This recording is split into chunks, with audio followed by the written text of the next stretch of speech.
काव्यमित्र संस्था पुणे आणि अपेक्षा मासिक परिवार यांच्या वतीने पुणे श्रमिक पत्रकार भवन येथे दुसरे राज्यस्तरीय काव्यविश्व साहित्य संमेलन 2026 आयोजित करण्यात आले होते।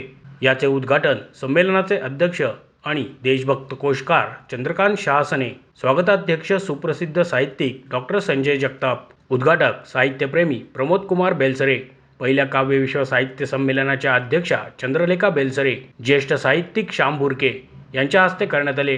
त्याचप्रमाणे अपेक्षा मासिक परिवारचे संस्थापक संपादक दत्तात्रय उभे आणि काव्यमित्र संस्थेचे संस्थापक अध्यक्ष राजेंद्र सगर हे उपस्थित होते।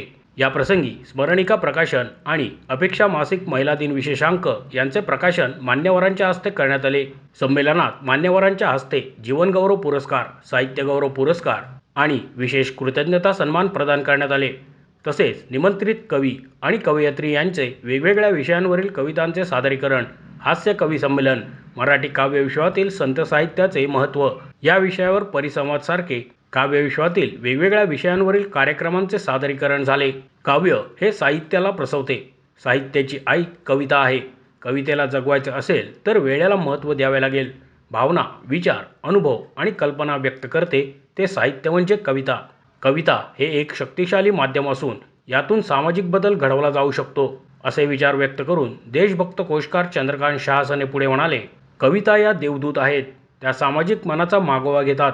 अंगाई, पोवाडा, भूपाळी हे कवितांचे प्रकार म्हणू शकतो। भावनात्मक अभिव्यक्ती, लागवी भाषा, छंद आणि ताल, कल्पना आणि प्रतीक यांचा उत्तम संगम म्हणजे कविता, असेही त्यांनी नमूद केले।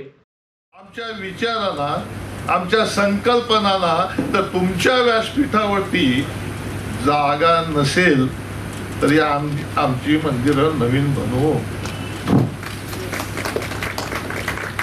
बाबासाहेब आंबेडकरांचं वाक्य आहे, आम्ही आमची मंदिरं नवीन बनवू, आम्ही आमची साहित्य संमेलनं उभी करू। म्हणून आता मी प्रथमतः म्हणजे सभाशास्त्राच्या नियमाप्रमाणे माझं भाषण पहिले वाचून दाखवतो, कारण मी बोलायला लागलो तर मला 2 तास थांबता येत नाही। कारण ही प्रेरणा जिथून आलेली आहे ती थांबत नसते। शब्द हे परब्रह्म आहेत, लक्षात घ्या।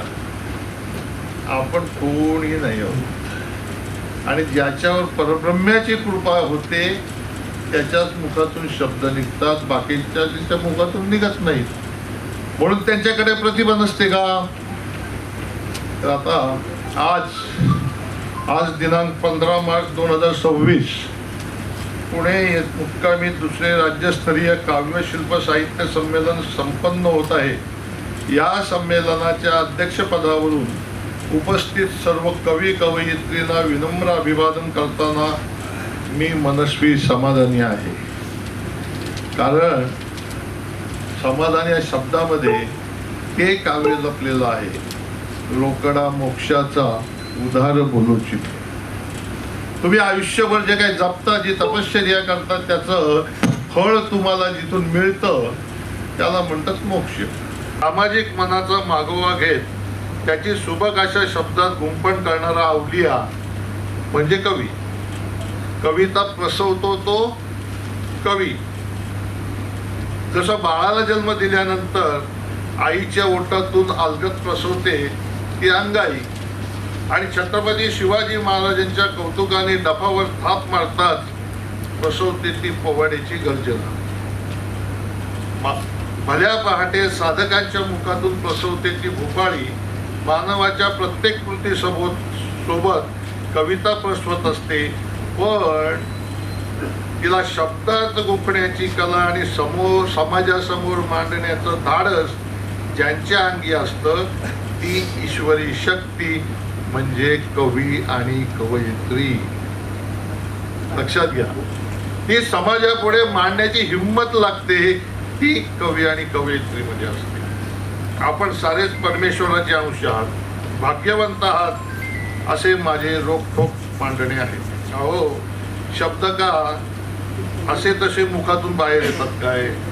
भगवंताच्या मर्जीशिवाय सृष्टीवरचं पान पण हलत नाही। तुम्ही मंडळी तर या शब्द ब्रह्माबरोबर खेळत असता, किती भाग्यवंत आहात। मला तर त्या गझलकारांचं मोठं नवल वाटलं.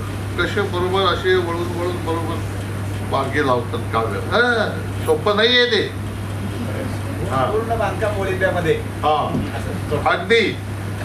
आणि ओळब्यातलं बांधकाम हजारो वर्ष टिकतं. त्याला अक्षर वाङ्मय म्हणतात. प्रमोद कुमार बेलसरे म्हणाले, कविता आणि लेखणीतून समाजातील सर्व गोष्टींवर प्रहार केला जातो. हे काव्य विश्व संमेलन नाही, तर ज्यांचे विश्वच काव्य आहे अशांच्या या संमेलनात भाषेचा गोडवा कळतो, असेही त्यांनी सांगितले. घडवणारे एक से एक दिग्गज इथे उपस्थित असताना त्यांच्यापुढे लोखंडाशी खेळणाऱ्या या व्यक्तीला व्यक्त होणे तसे कठीणच आहे. कठीणच वाटतंय, पण करतो. लिहून दिलं यांनी मला भाषण, ते वाचायला काही हरकत नाही ना. पण आता जबाबदारी घेतलीच आहे तर ती पूर्ण करणं भाग आहे. ही माझी नैतिक आणि सांस्कृतिक कर्तव्य आहे. खरं पाहता कविता हा प्रत्येक जिव्हाळ्याचा विषय असतो. मला असं वाटतं की आमच्यासारखे लोक काव्य बीज, कथा बीज असतात. साहित्यकारांना कदाचित आमच्यासारखे आजूबाजूला फिरणारी जी लोक आहेत त्यांच्याकडे बघून कथा सुचतात, कविता सुचतात. मग त्या विनोदी असू दे, काही गंभीर असू दे. पण ही एक खरंच विचाराचा विषय आहे की हे सुचतात कसं, हा बऱ्याच वेळेला प्रश्न येतो. पण मला ह्याचं उत्तर सापडत नाही. आपण जी गाणी ऐकतो, जी पुस्तके वाचतो, वर्तमानपत्रे वाचतो, याचा देखील साहित्याशी संबंध असतो. काही विचार गद्य स्वरूपात मांडले जातात, तर काही भावना पद्यातून व्यक्त केल्या जातात. पण प्रत्येकाचा अप्रत्यक्षपणे साहित्याशी संबंध हा येतच असतो. आणि कविता म्हणजे कमीत कमी शब्दात अधिकाधिक आशय व्यक्त करणे एक माध्यम असते. प्रत्येक व्यक्तीत एक कवी, एक लेखक, साहित्य दडलेला असतो. ते दडलेले भावविश व्यक्त करण्याचे माध्यम जरी वेगळे असले तरी साहित्य ह्या प्रकारात मोडते. चंद्रलेखा बेलसरे म्हणाल्या, प्रत्येक साहित्यकाराच्या साधनेतून कवितेत भावना व्यक्त होत असते. अभिव्यक्ती, घटनांचा मागोवा, वर्तमानातील परिस्थिती या सर्वांमुळे कविता ही घडवली जाते. ती सर्वांना आपली वाटत असते.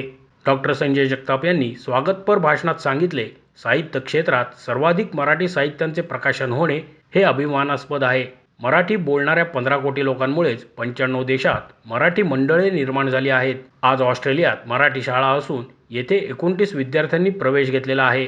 श्याम बुर्के म्हणाले, सातवाहन राजाने हजारो वर्षांपूर्वी जतन केलेल्या ग्रंथसंकलनामध्ये असे आढळून आले की शेतकरी काम करताना मराठी भाषेत कविता आणि गाणे गुणगुणायचे. आज या नोंदीमुळेच मराठी भाषेला अभिजात दर्जा मिळाला आहे, असे मत त्यांनी व्यक्त केले. त्यांच्या बायका काम करताना म्हणायच्या, ती पाठ झालेली, त्यातली लिहिलेली 700 निवडलेली होती, म्हणून गाथा सप्तशती 3 मिळाली. शेतकऱ्यांच्या गाण्यांमुळं मराठीला अभिजात दर्जा मिळाला. एवढं जर या कवी संमेलनात लक्षात घेतलं. आणि असं मागायचं नाही हो की आता आम्हाला पैसे केव्हा मिळणार. पैसे कसले, आमच्या चांगल्या कविताच लिहितात. कविता किती छोट्या ह्याच्यात कविता करते. अगदी सगळ्यात कमी शब्दाची कविता मला आवडलेली म्हणजे तुझी वेणी जीव घेणी. कॉलेजमध्ये टाळ्या घ्यायचो आम्ही या कवितेवर. किती छोटी आहे, किती छोटी.